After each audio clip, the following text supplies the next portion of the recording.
Career ആരംഭിച്ച കാലത്ത് ഞാനൊരു നാഷണൽ അവാർഡ് വാങ്ങുമെന്ന് പറഞ്ഞിരുന്നെങ്കിൽ എത്ര പേർ കളിയാക്കി ചിരിക്കുമായിരുന്നു. കാണാൻ കൊള്ളില്ലെന്ന് പറഞ്ഞ് തന്നെ എത്രയോ പേർ കളിയാക്കിയിരിക്കുന്നു. അവരോടാണ് നാഷണൽ അവാർഡ് വാങ്ങുമെന്ന് ഞാൻ പറയുന്നത്. 4 തവണ നാഷണൽ അവാർഡ് കൈകളിലേക്ക് ഏറ്റുവാങ്ങിയ നടനും നിർമ്മാതാവും സംവിധായകനും ഗായകനും തുടങ്ങി അടിമുടി സിനിമാക്കാരനായ താരം ധനുഷ് പറഞ്ഞതാണ്. ആദ്യ സിനിമയുടെ ചിത്രീകരണം കാണാനെത്തിയ ജനക്കൂട്ടത്തിന്റെ കളിയാക്കലിൽ തളർന്നിരുന്ന് കണ്ണീർ പൊഴിച്ച അതേ നായകൻ ആയിരങ്ങളെ കൊണ്ട് കൈയടിപ്പിക്കുന്നതിന്റെ, 10,000-ങ്ങളെ കൊണ്ട് ആർപ്പു വിളിപ്പിക്കുന്നതിന്റെ, ലക്ഷങ്ങളെ സ്ക്രീനിന് മുന്നിലിരുത്തി വണ്ടറടിപ്പിക്കുന്നതിന്റെ കാഴ്ച. കാലത്തോടുള്ള കണക്കുവീട്ടിൽ കൂടിയാണ് വെങ്കിടേഷ് പ്രഭു കസ്തൂരി രാജ എന്ന ധനുഷിന്റെ നീണ്ട 42 വർഷക്കാലത്തെ ജീവിതം. ജീവിതത്തിൽ ഏറ്റവും വിശ്വസ്തനായ മനുഷ്യനെന്ന് ധനുഷ് വിശേഷിപ്പിക്കുന്ന വെട്രിമാരന്റെ ആടുകളത്തിലൂടെയാണ് ധനുഷ് തന്റെ ആദ്യ നാഷണൽ അവാർഡ് ഏറ്റുവാങ്ങുന്നത്. പൊള്ളാത്തവനിൽ തുടങ്ങിയതാണ് ആ കോംബോ. എന്നാൽ ധനുഷ് എന്ന താരത്തെ എസ്റ്റാബ്ലിഷ് ചെയ്യുന്നത് കാതൽ കൊണ്ടേൻ എന്ന സൈക്കോളജിക്കൽ ത്രില്ലർ ചിത്രമാണ്. ധനുഷിലെ അഭിനേതാവിന് ഏറെ പ്രശംസ നേടാനായെങ്കിലും വലിയൊരു ഫാൻ ഫോളോയിങ് ഉണ്ടായത് അതേ വർഷം പുറത്തിറങ്ങിയ തിരുണ തിരുടിയിലൂടെയും പ്രത്യേകിച്ചും അതിലെ മന്മഥരാസ എന്ന എനർജി ഫീൽഡ് പാട്ടിലൂടെയുമാണ്. പിന്നീട് അങ്ങോട്ട് ഹിറ്റ് സിനിമകൾ ഓരോന്നായി വന്നു തുടങ്ങി.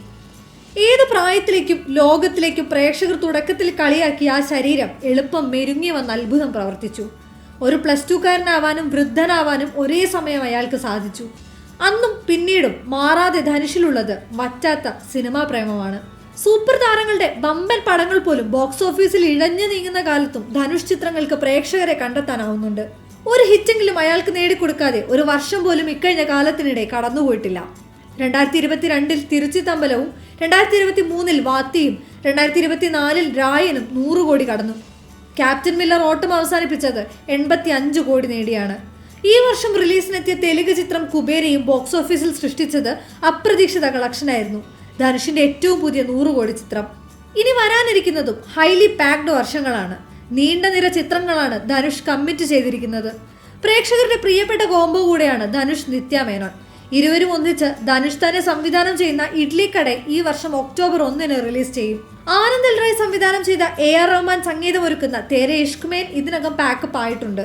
കൂടാതെ കലാം, പോർത്തൊഴിൽ സംവിധായകനും മമിത ബൈജുവും ഒപ്പമെത്തുന്ന D54, അമരന്റെ സംവിധായകൻ രാജ്കുമാർ പെരിയസ്വാമിക്കൊപ്പം ഒരുങ്ങുന്ന D55, ഇളയരാജയുടെ ബയോപിക് 1000-ലൊരുവന്റെ 2ാം ഭാഗം, വെട്രിമാരന്റെ വടച്ചെന്നൈ 2ാം ഭാഗം തുടങ്ങി നിരവധി ചിത്രങ്ങൾ ധനുഷിന്റേതായി പുറത്തിറങ്ങാനുണ്ട്. തമിഴ് രസൻ, മാരി സെൽവരാജ്, H വിനോദ് എന്നിവരുടെ സിനിമകൾക്കും ധനുഷ് കൈകൊടുത്തിട്ടുണ്ടെന്നാണ് പറയപ്പെടുന്നത്. ലബ്ബർ പന്തിന് ശേഷം തമിഴ് രസൻ സംവിധാനം ചെയ്യുന്ന ചിത്രത്തിൽ ധനുഷ് അനിരുദ്ധ് കോംബോ തിരികെ എത്തുമെന്നും സമൂഹ മാധ്യമങ്ങളിൽ പ്രചരിച്ചിരുന്നു. സ്വന്തം മണ്ണിലെ നീണ്ട ലിസ്റ്റിന് പുറമെ ഹോളിവുഡിലും ധനുഷിന്റെ കാലമാണ് വരാനിരിക്കുന്നത്. ഹോളിവുഡിലെ അരങ്ങേറ്റ ചിത്രമായിരുന്ന ഗ്രേമാന്റെ സംവിധായകരിൽ ഒരാളായ ജോ റൂസോ ഗ്രേമാന്റെ പുതിയൊരു ലോകം ഉണ്ടാക്കുമെന്നും ചിത്രത്തിൽ ധനുഷിന്റെ കഥാപാത്രത്തിന് വലിയ പ്രാധാന്യം ഉണ്ടാകുമെന്നും അറിയിച്ചിരുന്നു. റൂസോ ബ്രദേഴ്സ് തന്നെ സംവിധാനം ചെയ്യുന്ന പുതിയ അവഞ്ചേഴ്സ് ചിത്രം അവഞ്ചേഴ്സ് ഡൂംസ്ഡേയിലും ധനുഷ് റോബർട്ട് ഡൗനി ജൂനിയറിനൊപ്പം ഉണ്ടാകുമെന്ന് അഭ്യൂഹങ്ങളുണ്ട്. തന്നെ റീഡിഫൈൻഡ് ആയി വന്ന താരമെന്നാണ് വെട്രിമാരൻ ധനുഷിനെ വിശേഷിപ്പിച്ചത്. 19-ാം വയസ്സിൽ ആരംഭിച്ച കരിയറിനെ 50-ലേറെ സിനിമകളിലൂടെ റിഫൈൻ ചെയ്തെടുക്കുകയാണ് ധനുഷ്. സംവിധായകനായും ഗായകനായും നിർമ്മാതാവായും അയാൾ സൃഷ്ടിച്ച റെക്കോർഡുകളും അതേസമയം വിവാദങ്ങളും നിരവധിയാണ്. അതിനുമപ്പുറം ലോക സിനിമയിലേക്ക് തന്റെ സ്വത്വം ചേർത്ത് വെക്കുക കൂടിയാണ് ധനുഷ്.